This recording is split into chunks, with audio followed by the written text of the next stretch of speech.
GM, everybody. This is Hefe with GMI. Hope you're having a good morning. We are in Sound of the Ghost in the GMI Discord hanging out, and we are also live on Twitter and Twitch. So check us out and give us, do us a favor right now and give our Twitch a subscribe. We're going to be putting more content out there. Like I said, my name's Hefe. We do this morning talk show every morning, and we are just DJs in Web3 hanging out. And I see my Callum's in the room here. Welcome. Yeah. How you doing today? I'm doing pretty good, man. I'm just kind of tending to our in the Gotchiverse. Nice. Are we about level 3 now on most of those things? Let's see here. I need more FOMO. I need to go buy more FOMO to get it up there. But let's see. Throw a little bit at you. I'll give you a little reimbursement bag this afternoon too. Yeah, I'm down to. Yeah, I have no FOMO. I got some FUD, but there's no FOMO left. Got like 150 FOMO. I've been too generous lately, man. I've been dropping too much Alchemica too, so it's I gotta hold back.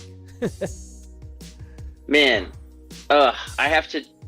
Damn it, this is gonna bother me, Hefe. I gotta think really hard and try to flex my brain here because I can't. I know you have this problem. I can't remember right now if I was dreaming this or if this was reality. But I feel yesterday that I was listening to a song a couple times and kept hearing the term Alchemica in it. And I remember thinking, what the fuck? No shit, they already are using that word? Someone already else thought of that term. Because it was like a totally unrelated to crypto or anything like that. I doubt they would even know that it's a real thing. But it was the first time I'd heard the word like in the wild, and it cracked me up. Is Alchemica not a native Aavegotchi word, is it?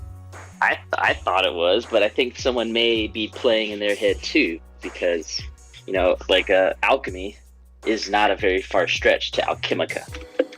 And so at least imaginatively and creatively, I think at least a few other people might come up with that. Well, it's almost like Alchemica is describing the process of alchemy. Let's see. Exactly. So I'm seeing it's like witchy people are super into the idea of the word. I heard a guy describe his ideal woman the other day on Love is Blind. He's like, typically I go for the kinds of girls that are like witchy. They like brew potions and stuff. That's like my typical go-to. Potions. That was my reaction. These are the things we're looking for in the dating market now. I mean, when someone asked me a question like this, like many years ago before I met Natasha, and they asked me, what are you looking for, a partner, someone you'd be dating? And, I had all these things. The things you hear, beautiful, smart, or intelligent, can hold an intelligent conversation, has her own hobbies, her own interests, her own passions in life. And now we've come to potions, so she can brew potions. Yeah. Okay. Oh, yeah. It's rough for me, man. So Love is Blind is kind of I'm just goofing out here right now. This morning I'm just getting dressed. I'll send some pictures of Son of the Ghost too. How far I made it on the shed yesterday. I'm loving it, man. I'm having a blast right now. It's been a while since I built something by hand again. Let me show you how far we made it. Yeah. That one. So this is these 3 pictures is what I'm sending is the overall progress that we've made it, and then the view from inside of the shed, looking out the view window into our target window. Where are we seeing this? This is going to be in Sounds of the Ghost right now. Oh yeah, it's just coming up. Right? Yeah. Oh, this is looking good, man. Yeah, look at that. This is yesterday's photo for reference. And so, will this hold the weight of a hot tub? Because I know hot tubs can. I've seen a hot tub collapse like a patio balcony before. Oh, absolutely. But let's see here. I'll show you something else here. Here's the underdecking that we built.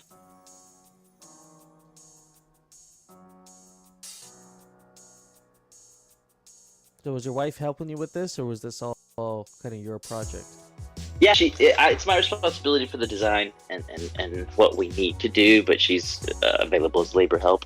She's great along the way. There's a couple of key things where she'll just be like, "Why do it like that? Maybe we should do it like this."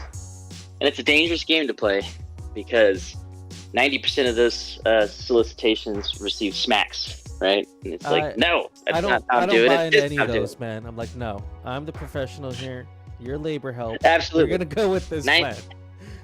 Yeah, except it's an exercise in humility to learn when you're supposed to go, okay, I'm in charge here, but that's a good idea, and we're gonna do that. Yeah, I mean, okay, well, from my experience, the majority of times where I'm like, all right, that's a good idea. After we're done, I'm like, fuck, that was not a good idea. We should have not done that. And that's the worst of outcomes, right? Because like you can eat the first egg on your face of being like, well, I had to humble myself and accept your suggestion because it was a good idea. But then when you have to go, listen, I tried to humble myself so I could respect you, and your dumbass idea ruined it all. And so it's a very dangerous game to play for sure. And so it's tough to like be in charge unless something goes wrong, right? It's like me and Natasha with building IKEA furniture. It always gets done twice. It gets done her way first, and then it gets done my way after that. And then it's, we find a middle ground somewhere where we keep some of the things she did, and I add the things that were supposed to get done. So. Well, it's funny you mentioned IKEA furniture. So I'll give this victory story for me, right? The moments where you don't say out loud, I told you so, but the moments that you experience. And so she was putting together a new dresser that she just bought off Amazon. And I told her, I was like, use the hand tool, the zip gun, my little powered hand drill, the little close angle one, super, super small, super nimble, super easy to use. Zip, zip, zip, zip, zip, done. She's like, no, I got the little Allen tool. They gave me the tool. I'll just do it like this. So you're going to put that shit together by hand. Oh. She's like, yeah, it's fine. I was like, okay, fine, whatever. 30 minutes later, she put it all together by hand, and I hear, fuck! And I go, what? And she goes, this row right here is supposed to be on the bottom, and it's in the fucking middle row. And so I got to take the whole thing apart. And I was like, well, let me get the zip gun. Might want the zip gun now. And absolutely, that made a lot of sense that second time of assembly. And so, for me, it's mostly just about efficiency. But sometimes you can be so efficient that you ruin things. We almost started attaching roof rafters yesterday to that shed, and it would have been a mistake. Some of it is guesswork, and some of it is experience. So a lot of it's like YouTube references. I don't build houses for a living, but I'm aware of how stick houses are built, and it's essentially like Legos, just full size. Actually, yours is looking pretty good. You got your joists, you got your cross beams, you got your it looks professionally framed almost. Well, and a lot of that is by referencing professional videos and then just kind of seeing what I like. I will say that last night we watched a ton of videos about roof systems, and it's kind of amazing because with building, it's so creative. It's a lot like art in a lot of sense, right? Because there isn't like a way to do it. It isn't just like this one way is how all sheds on Earth shall be built. It's quite custom. You can see that there's some good builders that do them smart and clever ways, and then there's some really like shitty hacks that just kind of put stuff together and just keep nailing it until it's solid. I always heard this about welders, right? Is if you can't weld well, weld lots. And I remember being told by a pilot. I did helicopter lessons once, and I remember I was very impressed with him. Oh wow, so cool, dude! You're a helicopter pilot. This, that, that. He's like, don't get too excited, man. Like there is a bottom of the graduating class. And I was like, okay, yeah. He's like, there was a worst in my class. Like there was a guy who barely passed flight school. Just remember, like just because we're pilots doesn't mean that we're all like the best. I mean, that's so funny because I'll be working with partners, that I went to the paramedic academy with, and they're like, you guys did so great. I'm like, no, that was me. That guy barely passed. If I was laid on the ground and that guy showed up, I'd be dead. You should be glad I'm leading this call right now, right? Oh, man. Yeah, that's how it goes sometimes. And, like we can extend that across the whole board and relate it to our space here. The same as... I hope more of us know this here than ever, is that the same is true in Web3, right? Not all smart contracts are equal. Not all AI utilization is equal. Not all, tokenomic plans are equal. Not all business models are equal. It's a huge just reminder. That's why I like crypto so much. I feel like the things you learn in crypto are applicable across the entire society. Yeah, totally. I think what crypto is doing is giving us a window into society. I've been reading a lot of the Taoistry lately. Taoistry I'm related glad you content. like that. Man, I'm just eating that stuff up. I was reading about Defender's Advantage last night and how Explain it to me. So Defender's Advantage, let me pull it up because I'm not at the level where I can explain it without actually looking at it. That's okay. I think these are good exercises, right? When you find something that you like or something that inspires you, like make an effort to try to explain it to somebody. Yeah, let's talk about Defender's Advantage here. Also, good luck Foreign on your roof. She's got her new place, and they're looking at the roof. It's very creative, and very much not in a good way. It sounds like someone that didn't know what they were building. They're like, oh shit, now what? Uh-oh, hold on, now what? Let's add a piece here. Hold on. Oh, and termites. You're screwed. That's tough. The termites are really tough. That's a biological problem. That biological goes beyond warfare. Your skill set. That's a crazy thing when you consider it, that we built homes out of materials that there are bugs on the planet that eat those materials. That's a pretty poor plan in there. Could have built concrete houses. Well, have you heard of hempcrete? I have. Yeah. Oh, don't get me started. Me and Mr. Hemptopia at East Denver talked about hempcrete for like 20 minutes together. It was fun. Yeah, I remember he cracked it. I know, he was fun, dude. That project team was fun in general. They were very enthusiastic. They didn't feel like very deep tech wells. They felt like more like enthusiasm wells. That's what I remember about that guy is when I mentioned hempcrete. I went into hempcrete. I was like, oh, but things like hempcrete, man, and this and that and the other. And he's like, bro, you know, dude. I'm like, oh, there you go. That's that raw enthusiasm that'll get refi adopted world over. Bro, check out this hempcrete. Maybe that's what Nori should have went with, man. Hempcrete, man. You guys gotta check it out. Oh, I tell you what, it was crazy, and I hadn't made like a public announcement yet. Maybe I'll do it later today. But for Nadil, for Light Piglet, and for Foreign, did you see what Nadil just said? If the hempcrete burns, if the building burns down, the whole neighborhood will be stoned. But I did get released from Nori this last week. Today's Tuesday, so a week ago today. 7 days ago today, I caught my first layoff of my life. Nori had to cut it out. I did not know that. That's oh yeah. It's my first layoff ever. I've never had to been laid off. I always walked away from all the other places, and so this is the first time I ever got laid off from a company. But what was neat, or not neat, none of this has been necessarily neat. But last night I was checking my Google feed, just my news feed, and the story headline that came up is carbon removal startup company Nori lays off 10 employees, i.e. 37% of their labor force. Times look tough for refi. And I'm like, motherfucker, I'm a headline. Nori was your layoff was a bellwether for the refi industry. Yes. My sacrifice is testament to the hard times coming. You made headlines, man. Dang. My layoff made headlines in refi. So I guess that's bullish, or I guess it's actually like bullish on bearish attitude for refi. And I've been saying this. The more time I spent with them over the last year, the more I realized how early that industry was. I still feel this way about crypto in general.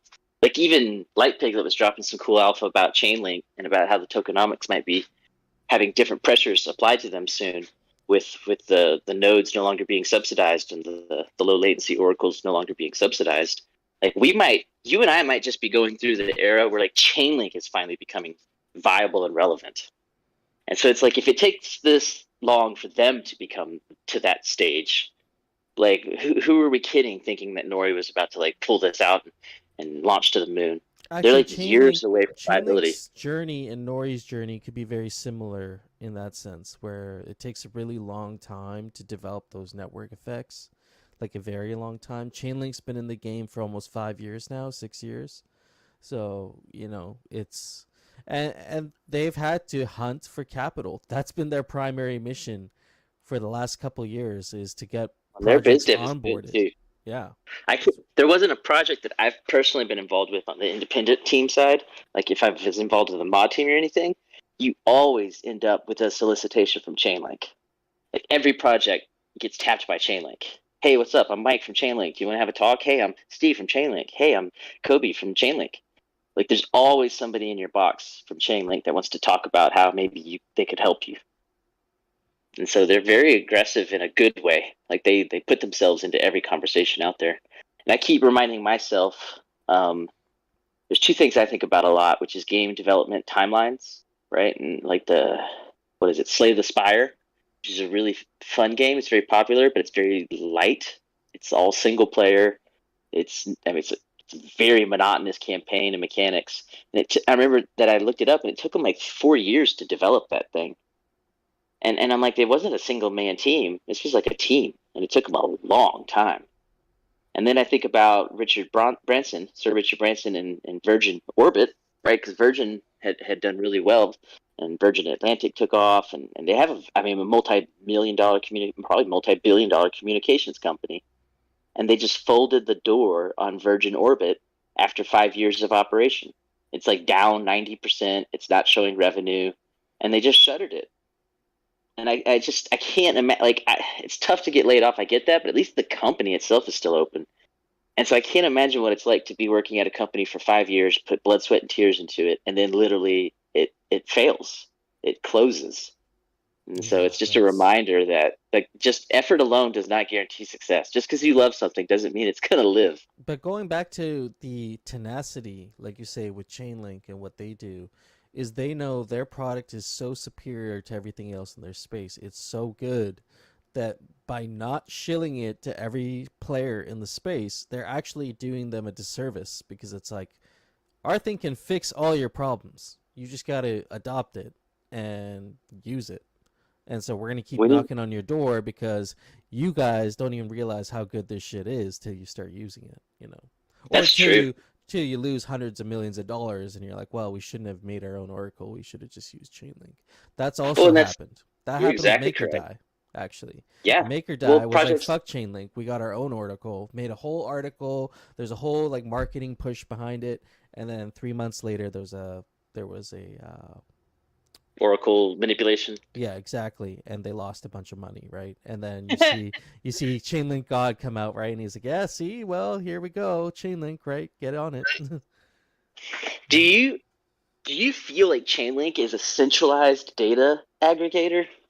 I'll tell you guys something. I don't talk about Chainlink very much because we're deep in Aavegotchi, but I've done 2 Chainlink boot camps. I know how to do smart contract calls for like Chainlink VRF.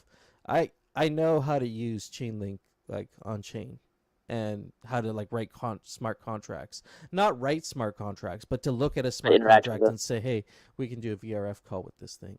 Or, you know, like I have an understanding of Chainlink and kind of how it works. I haven't seen anything else out there that does what Chainlink does, like the same way. And what I mean by that is taking off-chain data and bringing it on chain in a way that it can't be manipulated. That's a tough problem. And to be able to do it with all kinds of data too. And so how does somebody like me, just an independent person, how do I start contributing data to Chainlink? What kind of data could I potentially provide that they would want, and that I wouldn't need a huge technical, or financial burden to start producing?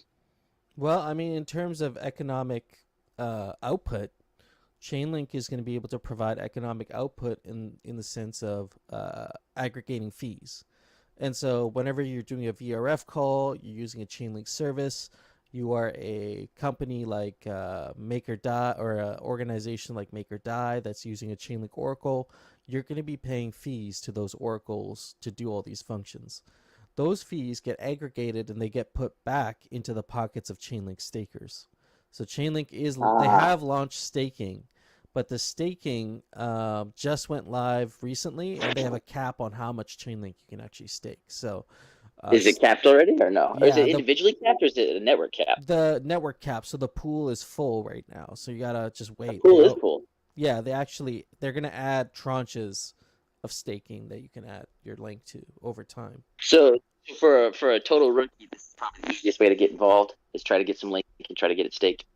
Yeah, exactly. I mean, Chainlink is trying to. They're at a point now where they're trying to turn on the switch using fees. So now staked link tokens will actually be able to earn fees in link token. You know what I mean?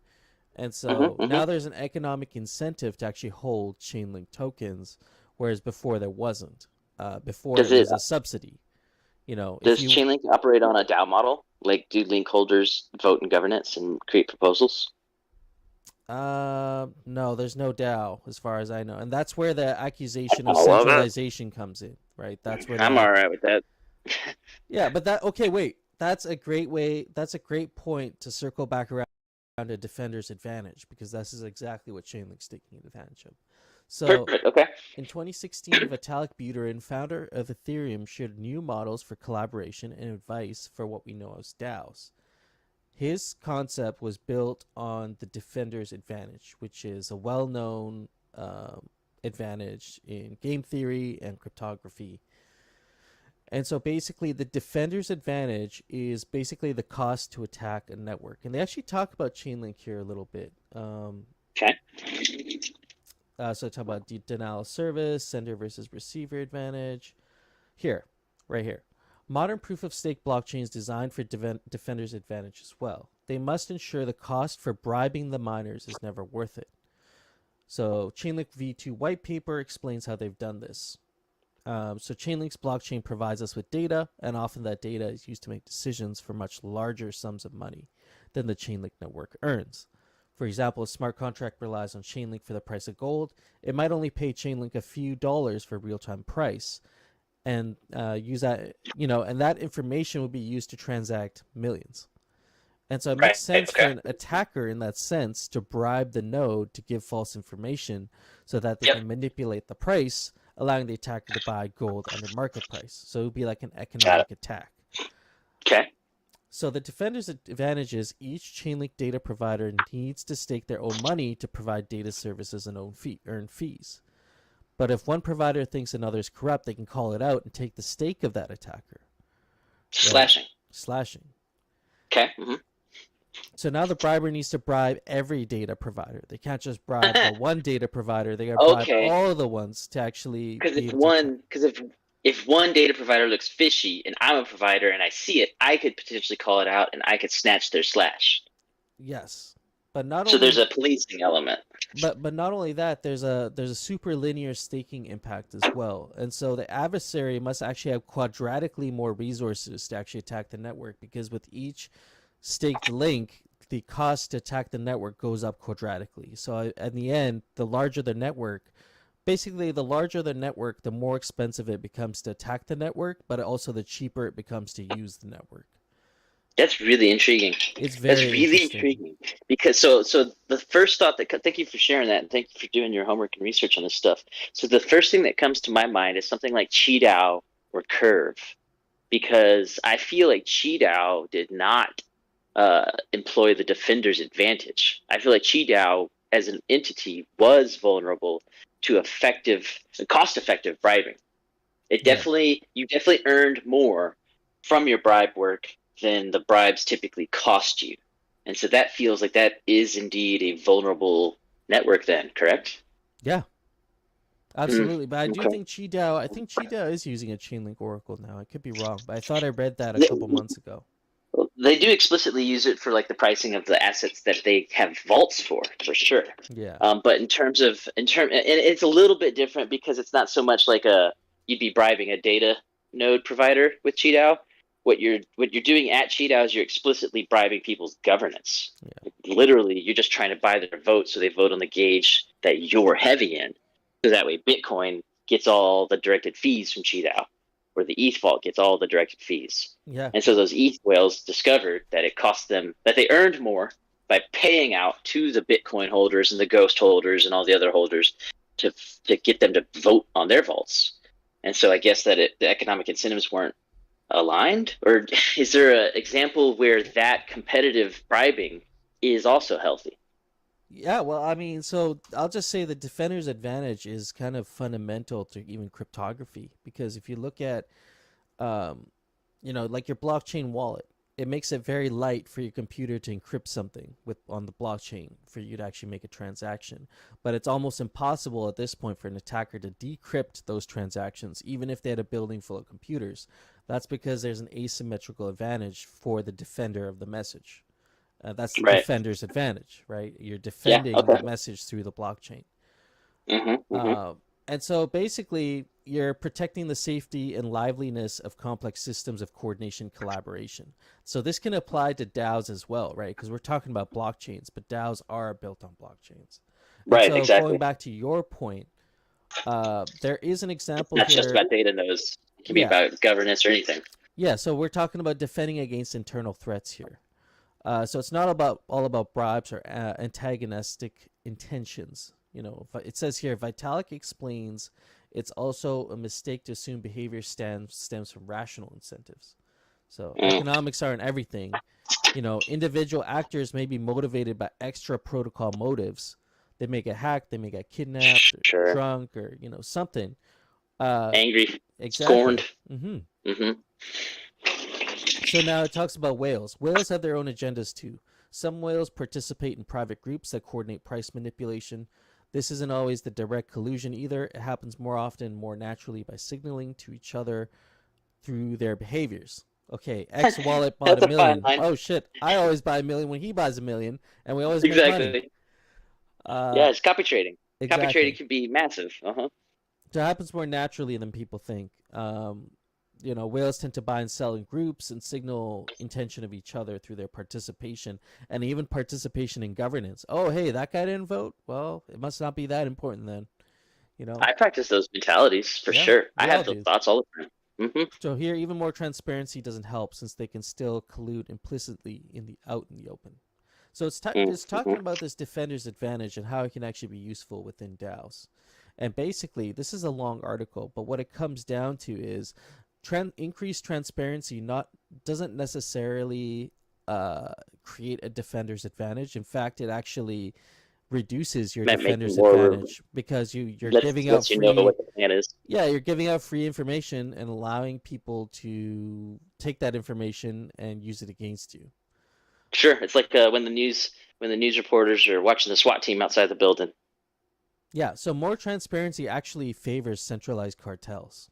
It does because that information is free, it's out there, it comes at zero cost, but they can actually use it against you and bring you down. So That's very interesting. I don't know if you've noticed yet or not, but Bankless DAO has been experimenting with shutter-based voting on Snapshot. this is So, exactly where so, this conversation is going. well, then there you go. Please continue. And so yeah, and then it talks about communication and finding a balance. And so you got to know where you stand in the community. What is your purpose in the community? Are you the doers who create, or are you the vetoer who protects? We have the vetoers who they basically want to keep the protocol more or less the same, want to keep the protocol secure, keep funds secure, um, and you know this is usually done through on-chain voting. So uh, that's the protector side of things. You know, these are the people that always vote no on everything.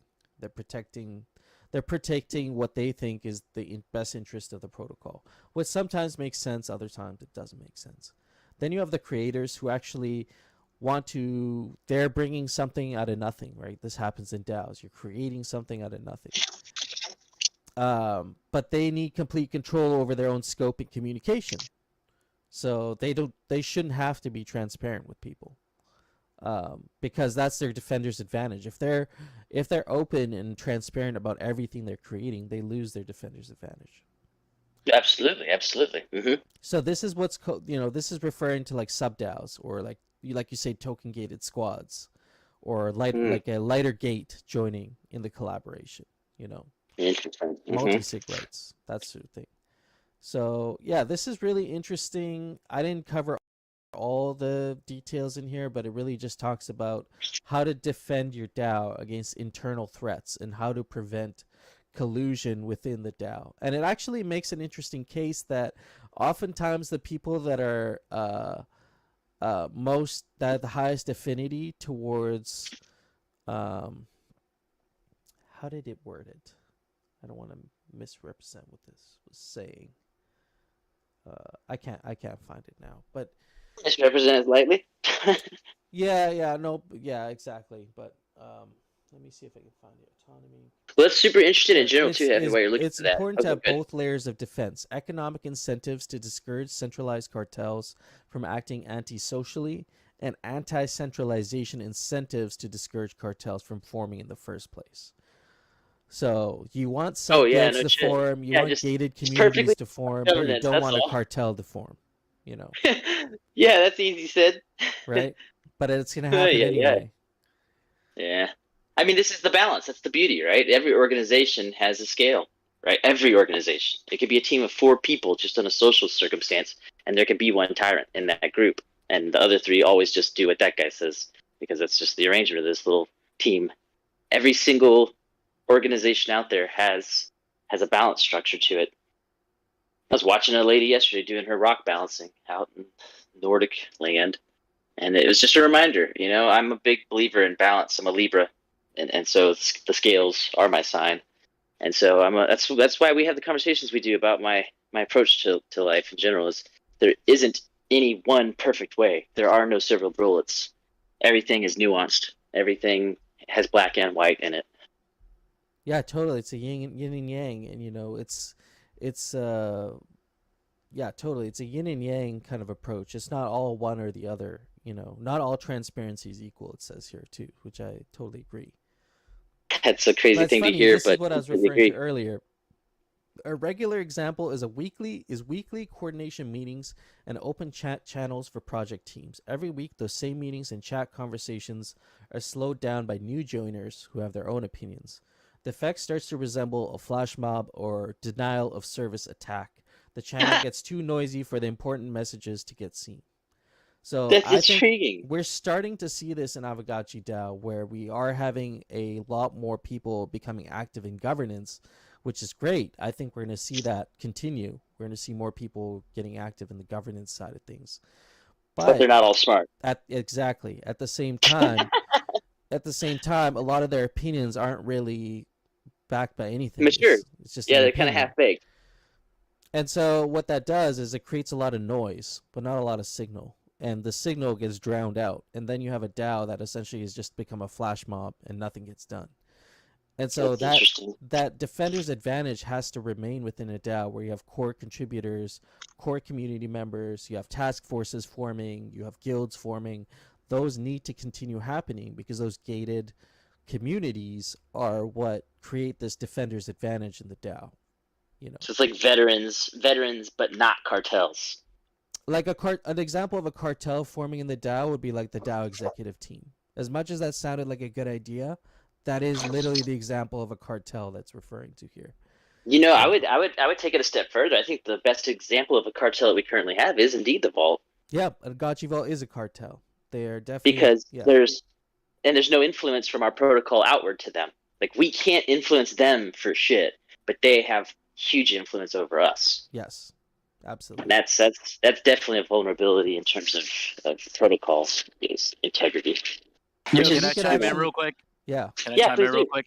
Okay, if you and this is just my thoughts. Cause sum it up, as you guys are having this wonderful conversation, and that's why I think GMI at times can be that, because you do have immense control over media, because it's consolidated power of media becomes a cartel. I hear you. That's a great analog there. The thing I would differentiate between GMI and say the Gotchi Vault is that anybody can come into GMI and start having pretty good influence contributing on the ground.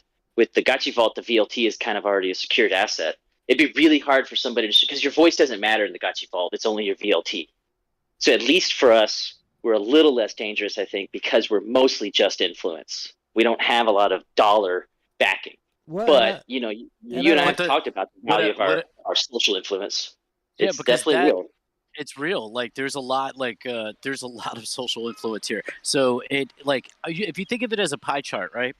In this situation, the pie chart only has 2 pieces. It has the money, which is 80% of it, and then For that sure. last 20% is the community / media that is otherwise. So although it's open, it's still just centralized. That's why I've always been it's a cartel, because then you guys, once you have all media under you, you could set rates. which is not I mean, how an efficient market would work. how is GNN any different then? Well, I'm my own person, and that's kind of scaled back anyway. Yeah, it's like I'm a competitor, but it's still, it becomes like instead of an open market, it's like literally there's one or two contributors that do it all. Well, no, I hear what you're saying. It's not a knock on GNN at all. I think it's the same solution to the Gotchi Vault too, which is that we require competition. Like we can't stop these. We can't put these cats back in the bags. Well, essentially, I think that's the difference, no future, between a cartel and what we're talking about with these semi-transparent organizations. Is a cartel is they have control. It can't be taken away. Whereas with media, you could have Gotchi Mafia could have a bunch of creators that come out. You could have Gotchi Farmy. They're working on their projects. I think there are other kind of semi-transparent organizations within Aavegotchi to create a balance. That's kind of where I see a little bit of a difference there with GMI. Now, if GMI was to consolidate further and maybe completely just have a stronghold on the media, which I don't think we do. We have a lot of members involved in media, which just happens to be the case, right? But we I know, but when you say shit like it just happens to be the case, it's just like that sounds so like no. Yeah, but you say it all the time. You're not a GMI member. You're someone who associates in the server. You hang out, but like I don't even know. It's like is GM like are you? I don't know. I don't know what to say. I'm a contractor. Yeah. We signed it up like that. I'm a contractor. But what I'm saying is it is still just a concentration. Like it becomes a cartel. This isn't an attack on GMI, Bob. This is like what you said earlier. Like we should go back and I'll clip that recording. Like what you said is like what perfectly summarizes how I feel about GMI. Not that it's like negative or you're doing something like, with the vault, we're talking about money. It's just literally, it's the structure and formation of a cartel. Even if it's like a good intention. No, and I'm with you, but even when Hefe was describing Chainlink and mentioned specifically that they're not a DAO, it is a top-down organization. That doesn't turn me off in a way where now I'm like, well, then screw Chainlink. I won't use it. I don't want nothing to do with it. It just makes me more scrutinizing of the leadership and the organizational structure. It doesn't make me not want to use them. It just makes me more cautious of who they are. And that's what I'm doing here. Like I said, I'm a contractor. It doesn't mean I don't work with them. It's just I recognize the structure that's being built. It's a cartel. Or union. Same word, almost interchangeable. But unions are kind of the same thing. It's like a grasp of control on a whole thing. Like unions can turn into cartels real easy. Exactly. Mm-hmm. Yeah. So. Like, not that it's not a knock. It's just like when you guys really just summed it up perfectly in that little conversation. I was like, oh my God, like that's why I kind of always raise my hand and have some shit to say because it's related to that. Like that. It's like, I'm curious, what do you see as a path forward then? Like for a future where the Gotchi Vault does continue to exist and GMI does continue to exist, what kind of landscape do you see in the project overall that makes you less concerned about those, cartels essentially? I think we need more semi-transparent organizations. I think the problem is just having one. Like when you have a monopoly, when you're the only person competing against yourself, then it does kind of become, like you say, a cartel. When you have multiple organizations all flourishing within an ecosystem, each doing their own part, and maybe taking part in the same activity, then maybe it becomes a little bit more decentralized, you would say. But I'm curious to see what you guys think. Yeah, it's the cartel thing. It doesn't inherently. It's not that it doesn't work because it will work. It just creates. It's not really decentralization. That's just the point. Like I live in a world where I deal with cartels all the time. Like literally all over and over and over again. And I accept it. But they're also not trying to tell me that it's decentralized. They're selling me that pill in a different way. True. It's still the same bullshit. That's all I'm saying. Like, so the way this could work is. You just have to get really stupidly granular with governance, like everything. Like that's why I support bounty systems because it allows for organic, like insertion of new talents over time. We allow for a quick move of delegation, like by being able to vote people in, and if you don't like their vote, if once you set up the structure of having regular votes, the big thing is voter apathy, but you can always incentivize that and work on that in different ways, like they do currently. You just have to have a lot of elections. It's going to be annoying, but it's like people elect who's the host, who's doing this. We have regular reviews. When we have reviews, it's just by committee, and because it's like it depends on the bounty, of course. But then even then, for the DAO to work, you need to centralize somewhat to have a review board for that, like to make sure people were doing it. Dude, it could have been Pixelcraft, and it was Pixelcraft, but now we don't have that. We have to figure that shit out. Yeah, I mean, you bring up a good point there, and this is I think a similar comparison is what it's saying here in this article. The internet itself was built on a defender's advantage. So the internet itself was formed from ARPANET, which is a military communication network that used decentralization to create resilience against the attack. So it wasn't just, if you want to compare GMI to a router, GMI should not be the only router. There should be multiple routers where messages can go through, because if one router goes down, the messages just find another path. So the attacker, if there was an attacker, could not just influence the one router and blow up the network. They would actually have to invest in destroying a whole bunch of these communication networks, similar to That's GMI. A great example. So if you had like 5 GMIs, five organizations within Aavegotchi behaving the way GMI operates, then you would actually create more resilience in the network. So I don't think, even if you could say having one GMI is like a cartel, but having 5 GMIs is actually not. Well, and that's like my challenge to the community. That's the issue here that I think that we don't acknowledge, that just kind of hit me, is that, like, yes, having 5 GMIs would be great, but that also would encourage 5xing the number of users. So that has to happen. Exactly. Exactly. You can't, At this point, GMI is a cartel because we're only dealing with like 70 to 100 people. So like, you understand what I'm saying? You have like 20% of the media. Like it's a small scale, right? But there's not that many users. If we went up 5x and there were 5 distinct teams, then we have some diversification. But at this level, having just even one team makes it it's a monopoly. It's not even a cartel. Totally. And I'll say with great power comes great responsibility. I mean, we're not trying to hang on to all this power. We're not being like, we're going to be the guys. We're saying, dude, we need more GMIs. Where the fuck are you guys? Like, start forming your own media teams. We've been saying that for 2 years. Nobody wants to do it. So that's just the way it is. I understand that, but that's the struggle here, because like, then think of like the Forge team. They've openly invited other teams to come in. No one's. It's you have to get users in to make that happen. Like, yeah. Well, I'll tell you what. I mean, and I appreciate your conversation, and I love your perspective on this kind of stuff too. I think you keep a good balance on us overall. But like, I feel no guilt over a Chicken Little kind of situation here. I'm the only one out here baking bread, and people are concerned because I'm the only bread seller. Then it's like, get your shit going. Like, let's see everybody else start activating. But you're exactly right. It requires some meat on the table. Volume. Yeah, it requires people. It's also it's something different also, because it's like the presentation and formation of an economic moat.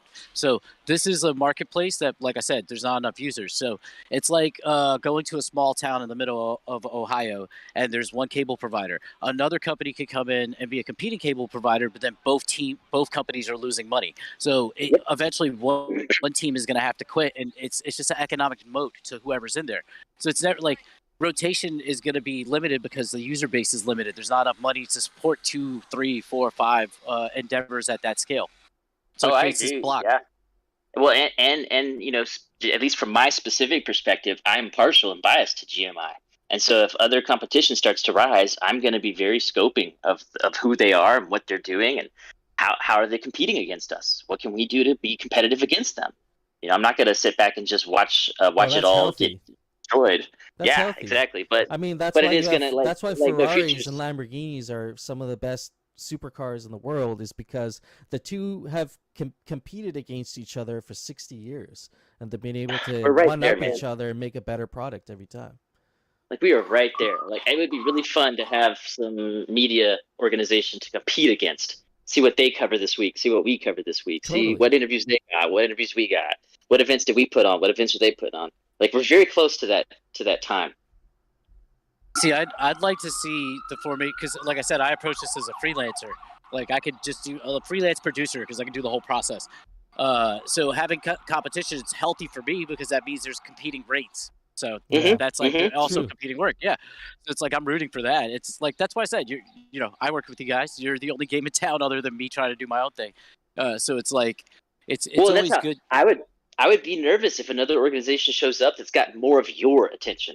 If you started being like, "Hey guys, it's cool and y'all are doing your thing and all, but fucking BSA over here is killing it," and I would be very much like, "Well, who the fuck is BSA? What We are they would doing?" level up our shit because we won't know future back. You know what I mean? Like Exactly. that's Exactly. how it be. I mean that's capitalism, man. I'm all for it. I'm against monopolies. I don't think they produce a better product because they got nobody to compete with.